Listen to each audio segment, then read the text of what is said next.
നമസ്കാരം. വീര്യം കുറഞ്ഞ മദ്യവും വീര്യം കുറയാതെ വിവാദവും. സ്വാഗതം വക്രദൃഷ്ടിയിലേക്ക്.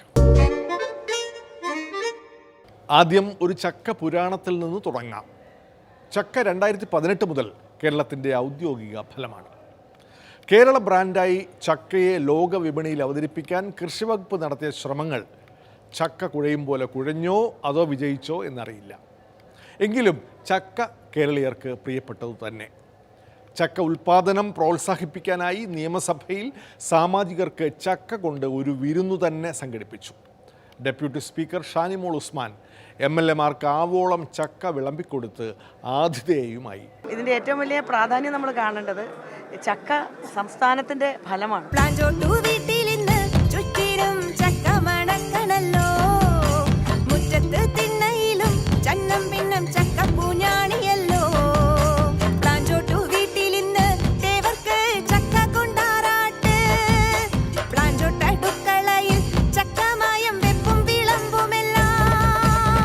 ഞാൻ മലേഷ്യയിൽ പോയപ്പം വലിയൊരു ഫാമിൽ പോയി, ഫ്രൂട്ട് ഫാമിലാണ്. അവിടെ ചെന്നപ്പോൾ കുറേ അധികം ആളുകൾ എവിടെയോ ഇങ്ങനെ കൂടി നിൽക്കുന്നത് കണ്ടു. ഞാൻ അവിടുത്തെ എന്തോ പ്രത്യേകമായ സാധനമാണെന്ന് വിചാരിച്ചാൽ അവിടെ ചെന്ന് എത്തി വലിഞ്ഞ് നോക്കുമ്പോൾ മുഴുവൻ വിദേശികളായിട്ടുള്ള ആളുകൾ നിന്നിട്ട് the biggest fruit in world എന്ന് പറഞ്ഞിട്ട് ചക്ക കുത്തി കുത്തി അവരെടുക്കുന്നതാണ് ഞാൻ കാണുന്നത്.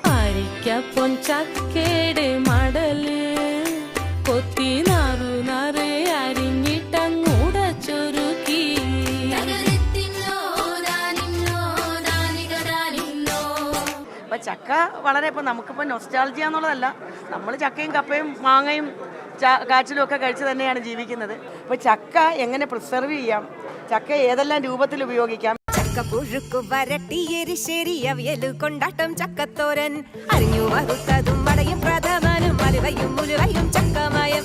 ചക്കപ്പുഴുക്കു വരട്ടി എരിശ്ശേരി അവിയലു കൊണ്ടാട്ടം ചക്കത്തോരൻ അരിഞ്ഞു വറുത്തതും വടയും പ്രഥമനും മലുവയും മുലുവയും ചക്കമയം.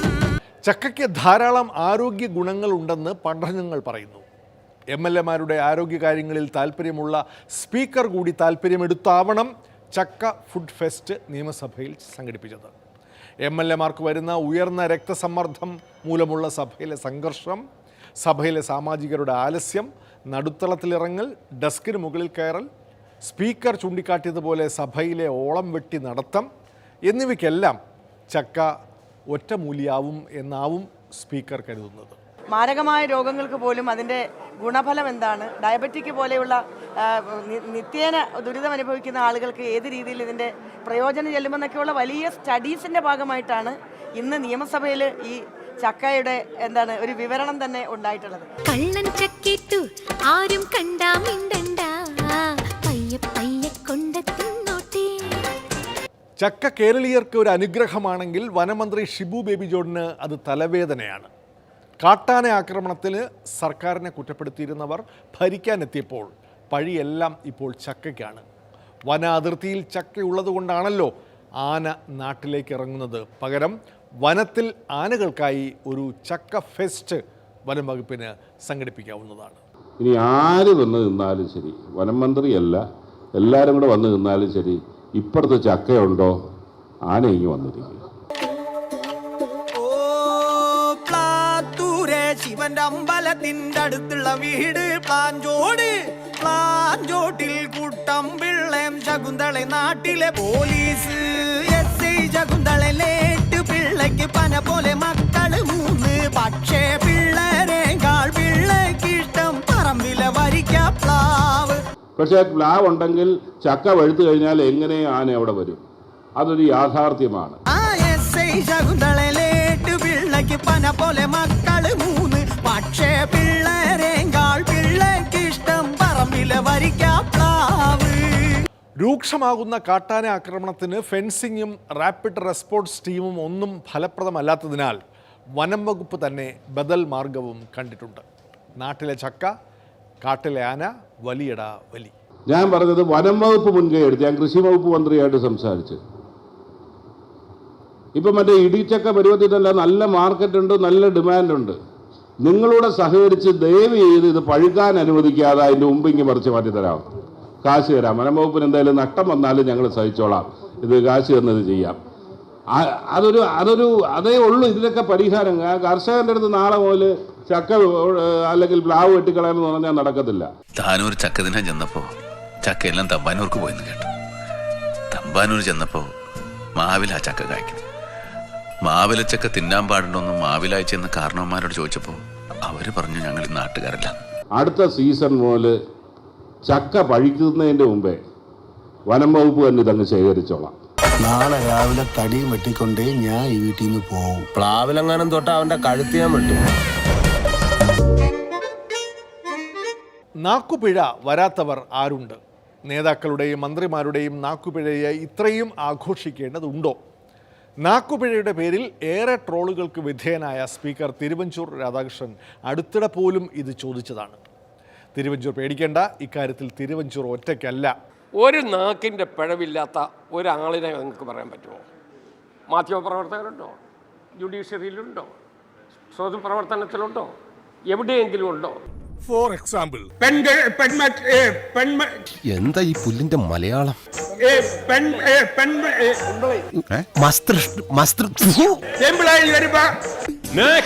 മികച്ച നടി ന്യൂസിയ നസീം, നസിയ നസീം, നസ്രിയ നസീം.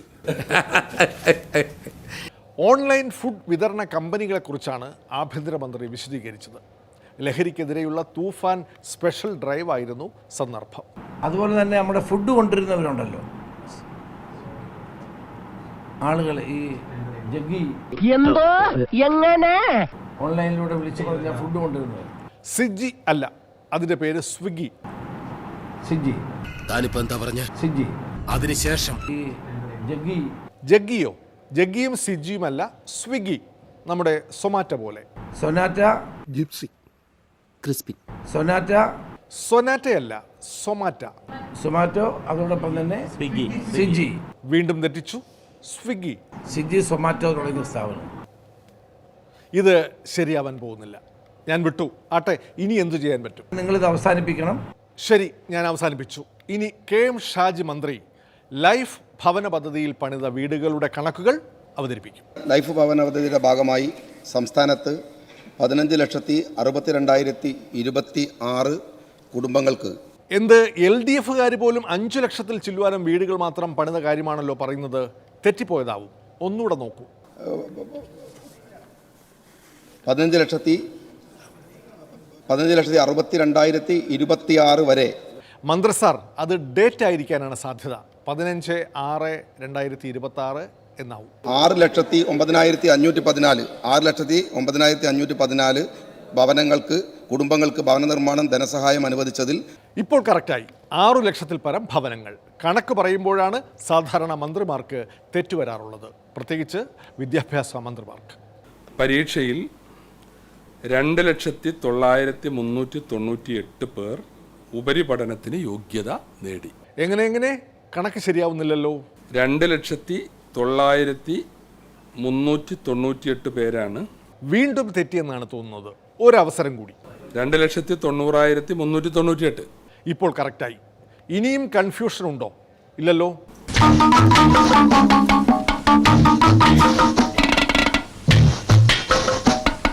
അതെ, 2,90,398. എന്തല്ലേ? വീര്യം കുറഞ്ഞ മദ്യമാണ് പോയ വാരം കേരളത്തിൽ നുരഞ്ഞു പൊന്തിയത്. വിവാദത്തിൻ്റെ വീര്യം കുറയാതെ നിൽക്കുകയും ചെയ്യുന്നു. നിയമസഭയിൽ തുടങ്ങിയ വിവാദം ഭരണമുന്നണിയിലേക്ക് നീളുകയാണ്. പാർട്ടിയോ മുന്നണിയോ അറിയാതെ വീര്യം കുറഞ്ഞ മദ്യം ബജറ്റിൽ ഇടം പിടിച്ചതാണ് തുടക്കം. വിവാദത്തെ തുടർന്ന് നയപരമായ തീരുമാനം മുന്നണിയിലെടുക്കുമെന്ന് കോൺഗ്രസിലെ മറ്റ് അധികാരികളും വ്യക്തമാക്കി. ആരാണ് യഥാർത്ഥ അധികാരി എന്ന തർക്കത്തിനാണല്ലോ ഇപ്പോൾ വീര്യം കൂടുന്നത്.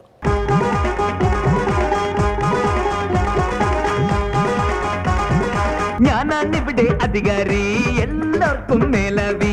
ഞാനാണിവിടെ അധികാരി, എല്ലാവർക്കും മേലവി. വീര്യം കുറഞ്ഞ മദ്യവിൽപ്പന മന്ത്രിസഭയ്ക്ക് തന്നെ വിസ്മയം. എക്സൈസ് മന്ത്രി അറിഞ്ഞില്ല. അവനെ ഒന്ന് വളഞ്ഞു പിടിക്കാൻ ഞാനൊരു വഴി അന്വേഷിച്ചുകൊണ്ടിരിക്കുകയായിരുന്നു. ഇത് ഞാൻ ഏറ്റെടുത്തു. മദ്യനയത്തിന്റെ കാര്യത്തിലായാലും ധാതുമണലിന്റെ കാര്യത്തിലായാലും ചില ആശങ്കകൾ ഉയർന്നിട്ടുണ്ട്.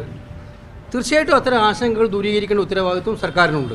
പിന്നെ എൻ്റെ വീട്ടിലെ കാര്യങ്ങൾ തീരുമാനിക്കുന്നത് ഞാനാ. ഒരു പോളിസി ഡിസിഷൻസ് ഏതായാലും സംസ്ഥാനത്തെ ബാധിക്കുന്ന ഗവൺമെൻറ് തീരുമാനങ്ങളിലെ നയപരമായ തീരുമാനങ്ങളിൽ പാർട്ടിക്കകത്തും ചർച്ചയുണ്ടാവും. ടാക്സ് റേറ്റ് ഇട്ടില്ല. ആ ടാക്സ് റേറ്റ് ഇടാത്തതുകൊണ്ട് ഞങ്ങളൊരു ടാക്സ് റേറ്റ് ഇട്ട് അതിനുള്ള അധികാരം ഈ ഗവൺമെന്റിനുണ്ട്. ക്യാമ്പസിലും യൂത്ത് വിങ്ങിലും ഒക്കെ പ്രസംഗിച്ച് മാത്രം ഷൈൻ ചെയ്ത് കയറി വന്നവന്മാർക്ക് ഈ രാഷ്ട്രീയം എന്ന കളരിയിൽ നേതാവെന്ന വാക്കിന്റെ അർത്ഥവും ആർജവും ഒന്ന് പറഞ്ഞു കൊടുക്കുന്നവരെ. കോൺഗ്രസിനും UDFനും ഒരു നിലപാടുണ്ട് ഇക്കാര്യങ്ങളിലൊക്കെ. ആ പോളിസികളിൽ നിന്നുകൊണ്ട് മാത്രമേ നമുക്ക് മുന്നോട്ട് പോകാൻ പറ്റുള്ളൂ. അത് വ്യക്തമാണ്. രാഷ്ട്രീയത്തിൽ എക്സ്പീരിയൻസ് എന്ന വാക്കിന് അധികാരം എന്നൊരർത്ഥം കൂടിയുണ്ട്. അതും ഒന്ന് ഓർത്തു വെക്കുന്നത് നല്ലതാണ്. 3 വർഷമായി സെക്രട്ടേറിയറ്റിലുള്ള ഫയൽ ബജറ്റ് നിർദ്ദേശത്തിനായി ശരവേഗത്തിൽ നീങ്ങിയപ്പോൾ പാവം എക്സൈസ് മന്ത്രി എങ്കിലും അറിയിക്കേണ്ടതായിരുന്നു. എങ്കിൽ ഞാനൊന്നും അറിഞ്ഞില്ലേ എന്ന മട്ടിൽ മന്ത്രിക്ക് നിൽക്കേണ്ടി വരില്ലായിരുന്നു. നടപ്പിലാക്കാൻ അതിന്റെ സാമൂഹ്യ പ്രത്യാഘാതങ്ങളോ മറ്റു ചർച്ചകളോ ഒന്നും തന്നെ ഉണ്ടായിട്ടില്ല. നിങ്ങൾക്ക് സത്യം എന്നോടെങ്കിലും പറഞ്ഞുകൂടായിരുന്നു? നിന്നോട് പറയണമെന്ന് ഞാൻ ആദ്യമേ വിചാരിച്ചു, പിന്നെ വേണ്ടാന്ന് വെച്ചു. അഭിനയത്തിൽ നിനക്ക് എന്റെ അത്ര എക്സ്പീരിയൻസ് ഇല്ലാത്തതുകൊണ്ട് കള്ള ലക്ഷണം വരും. അതുകൊണ്ട് അവന്മാർ പെട്ടെന്ന് പിടിക്കുകയും ചെയ്യും. ഇതിവിടെ വിൽക്കണോ വേണ്ടയോ എന്നുള്ള നയപരമായ തീരുമാനത്തെ സംബന്ധിച്ച് ഭാവിയിൽ എക്സൈസ് നയവുമായിട്ട് ബന്ധപ്പെട്ട് മാത്രമേ അത് ചർച്ച ഉണ്ടാവുകയുള്ളൂ. കള്ളുടിയന്മാർക്ക് ഇവിടെ ചോദിക്കാനും പറയാനും ആരും ഇല്ലല്ലോ. ബഡ്ജറ്റിലെ ടാക്സേഷൻ അടക്കമുള്ള കാര്യങ്ങൾ ആകെ അറിയുന്ന ധനകാര്യമന്ത്രിക്കും അതോടൊപ്പം മുഖ്യമന്ത്രി ഉണ്ടെങ്കിൽ മുഖ്യമന്ത്രിക്കുമാണ്. ഇവിടെ മുഖ്യമന്ത്രിയും ധനകാര്യമന്ത്രി ഒരാളാണ്. അപ്പോൾ ടാക്സുകൾ കുറയ്ക്കുന്നതും കൂട്ടുന്നതുമൊക്കെ അത് രഹസ്യമാണ്. അത് പുറത്തു പറഞ്ഞാൽ ബഡ്ജറ്റ് ലീക്കാണ്. അതുമായിട്ട് എനിക്ക് ഇട്ടൊന്ന് വെച്ചതാണല്ലോ. എന്റെ സ്വഭാവം അങ്ങനെ. ഞാൻ വെക്കുമ്പോ എല്ലാവർക്കും ഇട്ടൊന്ന് കൊള്ളും. അത് പലരും മനസ്സിലാക്കിയാ കൊള്ളാം. പാർട്ടി അധികാരി KPCC അധ്യക്ഷനാണല്ലോ മന്ത്രി കൂടിയായ സണ്ണി ജോസഫ്. വല്ലതും അറിഞ്ഞോ എന്ന് നോക്കാം. ഈ വീര്യം കുറഞ്ഞ മദ്യ വിഷയത്തിൽ വല്ല താല്പര്യവുമുണ്ടോ സണ്ണി വക്കീലെ? ഞാൻ കഴിച്ചു നോക്കിയിട്ടില്ല. വെള്ളം അടി തുടങ്ങാൻ തീരുമാനിച്ചാൽ ഓപ്പണിംഗ് എന്നോടാവാട്ടോ. അങ്ങനെ തുടങ്ങി പേരെടുത്ത് കുടിയന്മാരായവർ ഒരുപാട് പേരുണ്ട്. നല്ല രാശിയുള്ള കമ്പനിയാ എൻ്റെ. ധനമന്ത്രിയും മുഖ്യമന്ത്രിയും ഒരാളായതിനാൽ കമ്മ്യൂണിക്കേഷൻ ഗ്യാപ്പിൽ ഒന്ന് ഒഴിവായി. പക്ഷേ പ്രതിപക്ഷ നേതാവ് മുഖ്യമന്ത്രി ആയാലും മുഖ്യമന്ത്രി പ്രതിപക്ഷ നേതാവായാലും മാറ്റമില്ലാത്ത ഒരാളുണ്ട്. കോൺഗ്രസിലെ നിത്യ പ്രതിപക്ഷ നേതാവ് തന്നെ. ഒരുത്തനോട് നെഞ്ചുരുക, ഒരു വഴി പറഞ്ഞാൽ ആരും ഇല്ലല്ലോ. മദ്യവർജന കമ്മിറ്റി, മദ്യവർജന കമ്മിറ്റി.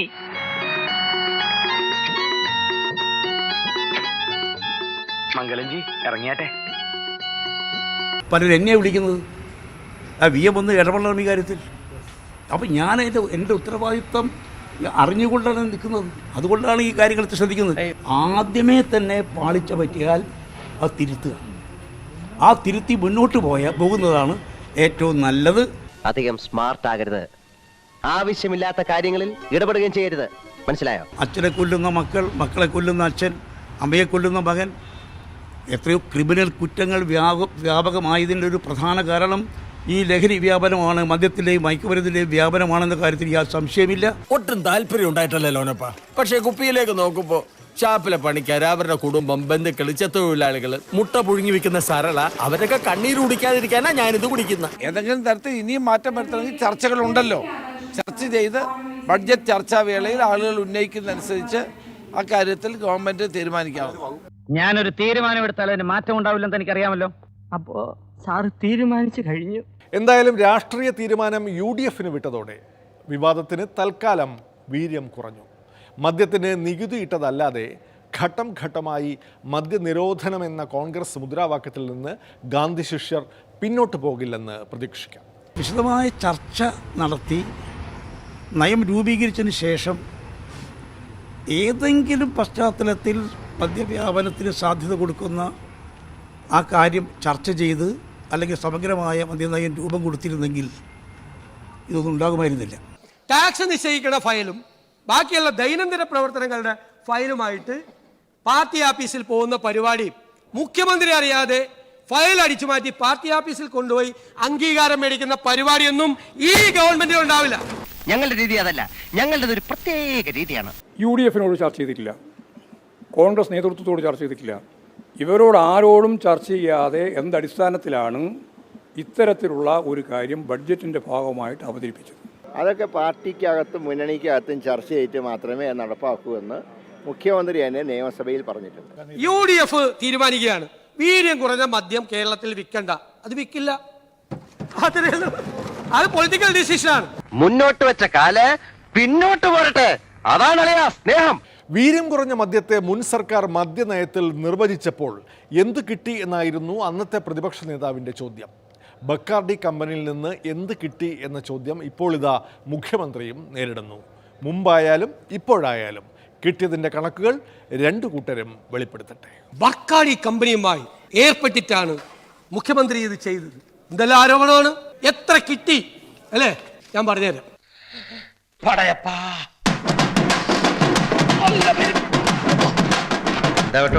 തീ അങ്ങോട്ട് എരിഞ്ഞ് കേറുന്നുണ്ടല്ലേ? 2022-23 ഇപ്പോൾ 251% വരെ ഇന്ത്യൻ മെയ്ഡ് ഫോറിൻ ലിക്കറിന്. അപ്പോൾ ഈ ഫോറിൻ മെയ്ഡ് ഫോറിൻ ലിക്കറിന്റെ ടാക്സ് എത്രയെന്നറിയോ? 115%, ബിയറിനേക്കാൾ താഴെ. അപ്പൊ ഞാൻ ചോദിക്കുന്നത്, ജോണി വാക്കറിന്റെ നിന്നും ഷീവാ ശ്രീകളുടെ നിന്നും കൈ നീട്ടി വാങ്ങിച്ചിട്ടാണോ ഈ 78 കൊടുത്തത്? ആണോ? അതാണ് ചോദ്യം. ദൈവമേ, മൂർഖനെയാണല്ലോ ചവിട്ടിയത്. ഒരു പുതിയ കാറ്റഗറി വീര്യം കുറഞ്ഞ മദ്യം എന്ന് നിശ്ചയിച്ച് നിങ്ങളാണ്. വീര്യം കുറഞ്ഞ മദ്യം വിൽക്കുന്നതിനെ സംബന്ധിച്ചോ വിൽക്കുമ്പോഴുണ്ടാകുന്ന നികുതി കുറവിനെ സംബന്ധിച്ചോ ഒന്നും ഇടതുപക്ഷ ജനാധിപത്യ മുന്നണി ചർച്ച ചെയ്തതേയില്ല. LDFിലെ മദ്യവ്യാപനത്തിലും മയക്കുമരുന്ന് വ്യാപനത്തിലും അവരുടെ പങ്കിനെ കുറിച്ച് പറയാതിരിക്കുകയാണ് ഭേദം. 29 ബാറുകൾ മാത്രമുണ്ടായിരുന്നത് കണക്കെടുക്കാൻ പറ്റാത്ത രീതിയിൽ 1000-ഓളം കടന്നു ബാറുകളുടെ എണ്ണം. എക്സൈസ് നിയമപ്രകാരം പള്ളിക്കൂടവും ബാറും തമ്മിൽ 200 മീറ്റർ അകലം വേണമെന്നാ. ആ നിയമം പാലിച്ചേ പറ്റൂ. അപ്പോ ബാറിരിക്കുന്ന പുതിയ 10 നില കെട്ടിടം പൊളിച്ചു മാറ്റണമെന്നാണോ? ബാറല്ല നമ്മൾ പൊളിക്കുന്നത്, ബാറിനടുത്തുള്ള സ്കൂള് പൊളിച്ചടക്കാൻ ഓർഡർ ഇട്ടിരിക്കാൻ ഞാൻ.